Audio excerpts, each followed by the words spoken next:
As filmmakers, sometimes it's hard to know how to move the camera. After all, the camera's point of view is the audience's point of view. It is the audience. Putting the audience in a specific place and moving them in a specific way is sometimes a daunting responsibility. What else is crayons? I don't know. This might be.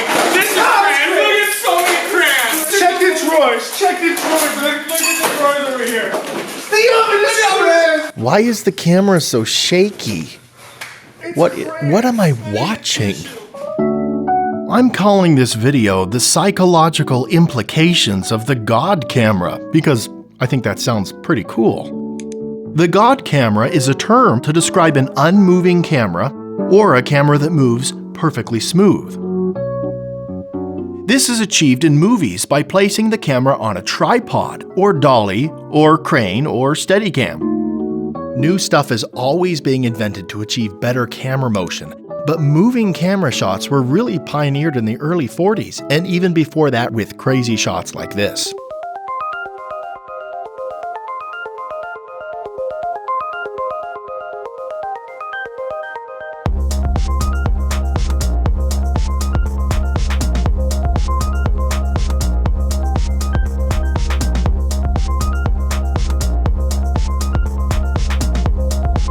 But when the Steadicam was invented, that's when things really took off and lots of creative shots were possible.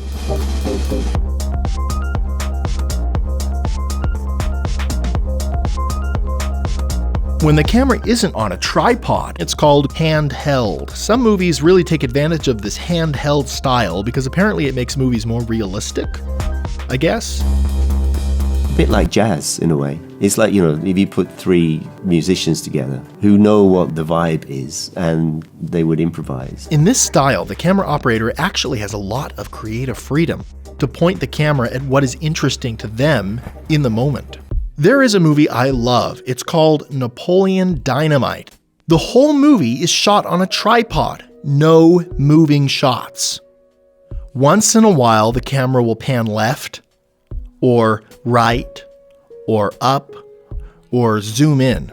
The camera work is painfully plain. I actually love it.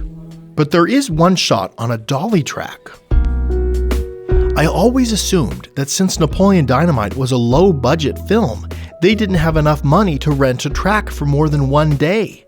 But then I found out that Jared Hess, the director, had access to a dolly track every day of filming, and he chose to never use it.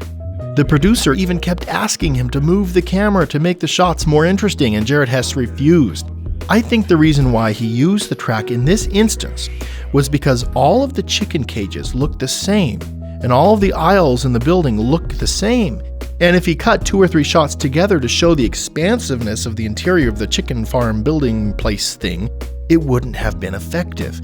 Moving the camera clearly shows the viewer the space, and it's kind of poetic and depressing. So I was watching a video where Jared Hess was naming his desert island films, and he mentioned a movie that grabbed my attention.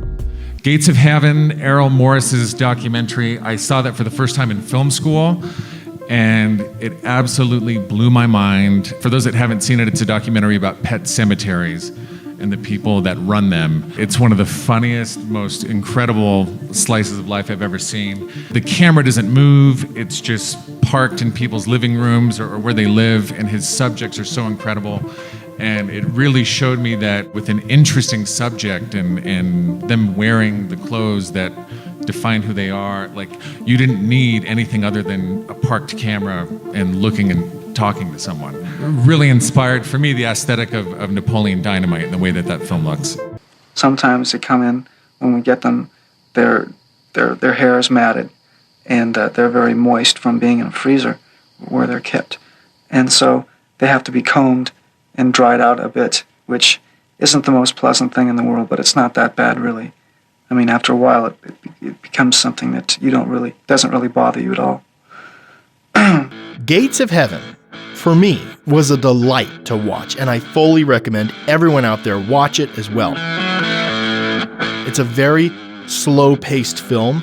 It was shot in the 70s, and it's very ironic for hipsters. I think it's genius. This is Errol Morris, the director of Gates of Heaven. So I read about how the pet cemetery is going under and that all the pets are going to be exhumed. So I thought I should be down there when the graves were being dug up. So I hastily tried to put together some kind of a crew. My first cameraman, who came up from LA, I fired him. The first day of production, we got into a fight because he told me I didn't know how to shoot this kind of thing, and he did. He wanted it all to be handheld camera. I didn't. I wanted a camera on a tripod. At one point, I pushed him into a grave, partially exhumed dog grave. Everyone kept telling me that I was doing it all wrong. This is not the way to do it. This is not the way that it should be done. And at some point, I started to joke that I had taken all of the tenets of verite or direct cinema and just thrown them out the window. I've always been fascinated with the idea that there is a correct way to tell a story, or there's a correct way to make a film. It's so stupid, it's hard to believe that people really believe it, but they do, that if you use available light and use a handheld camera, truth results. Well, that makes no sense. It really makes no sense at all. It's a pursuit, it's a quest. You investigate, you look, you think, you study in the hope that you can learn something about the world. But to think that truth is connected with style, it's like saying, I'm going to use a certain quality of tile in my shower and it will become more truthful as a result. It doesn't work that way. Who could have ever thought that it did? Errol Morris is crazy, and I'm pretty sure he's the smartest person in the world right now. So why move the camera at all? In some instances, a moving camera can act like a narrator. It informs the audience of something the characters don't even know about. Sometimes the camera matches the mood of the scene. If the conversation is still, the camera is still.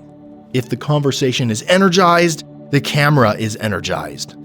Other times, the camera acts like another character in a scene with the actors. It took the approach of realizing the camera was another character in the scene. And that's actually how Damien introduced me. Like when I met Em and Ryan, he was like, this is Ari, he's going to be the other actor in these scenes. And that thought and that thinking as a camera is that, you're as much a part of it. You need to know when the character's going to look sideways, when they're going to say that line, when that character, every part of it, you're just as involved in that process, except you're the one who's completely invisible. There are rare occasions where the camera is the eyes of a character, like in the groundbreaking mystery noir film Lady in the Lake. Many times, cinematographers try to achieve a visual grammar in their films, a cohesive collection of images that piece together nicely. Sometimes, a cinematographer will film a whole movie with one focal length or set of focal lengths. Especially moving quite quickly on productions, is that you tend to go, this is the wide lens, and you'll use the 25, and that'll be okay, well, let's do a wide. It'll be, well, that's the 25, and then you'll do something that's a bit midi, and it'll be, well, it's a 50. So actually, that's almost, it's like, well, you use those two lenses, and that's it. There's a very simplistic consistency that you can establish by just using actually fewer lenses. YouTube has given birth to a new camera style I don't fully understand.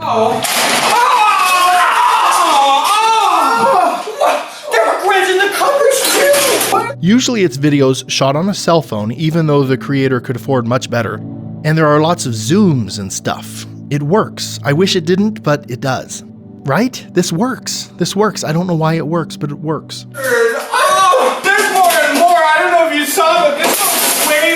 What interests me about a handheld camera is that it subconsciously acknowledges the camera operator in the story. It makes the person holding the camera a character. The shakiness of the camera and the organic human movement of it is rooted in reality. I think that's why some directors like to use the handheld look for movies, because they think that it makes the audience think that what is on screen is really happening right then and it wasn't rehearsed even though it really was. The handheld camera is also used to make computer effects look more realistic. Back in the day with matte paintings, the camera didn't move, so the effect shots were static. One of the first effect shots that used computer animation, that was handheld, was this shot from Jurassic Park. It was impressive at the time because the camera motion definitely added to the realism, and audiences reacted positively. As filmmakers, sometimes it's hard to know how to move the camera. After all, the camera's point of view is the audience's point of view. It is the audience. Putting the audience in a specific place and moving them in a specific way is sometimes a daunting responsibility. And it's nothing to be taken lightly. Everything the camera does matters.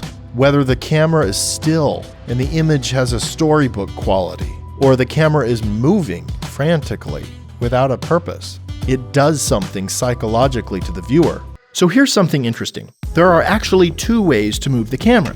You can physically move the camera, or you can cut from one shot to another. Now, normally people wouldn't think of cutting as a form of camera movement, but it is. It's like teleportation of the audience. It's magic. This video is getting way too long, so just remember this. The psychological implications of the God camera or the handheld camera can be debated and theorized about all day long. But what is really interesting to me is how when I'm watching a movie, once in a while, I forget about my humdrum life and I enter another world where I can learn without being taught. Consider watching these other videos by Epic Light Media. If you want to subscribe, please don't. Epic Light Media already has enough subscribers. If you didn't like this video for any reason, please give it a big thumbs down and leave a negative comment.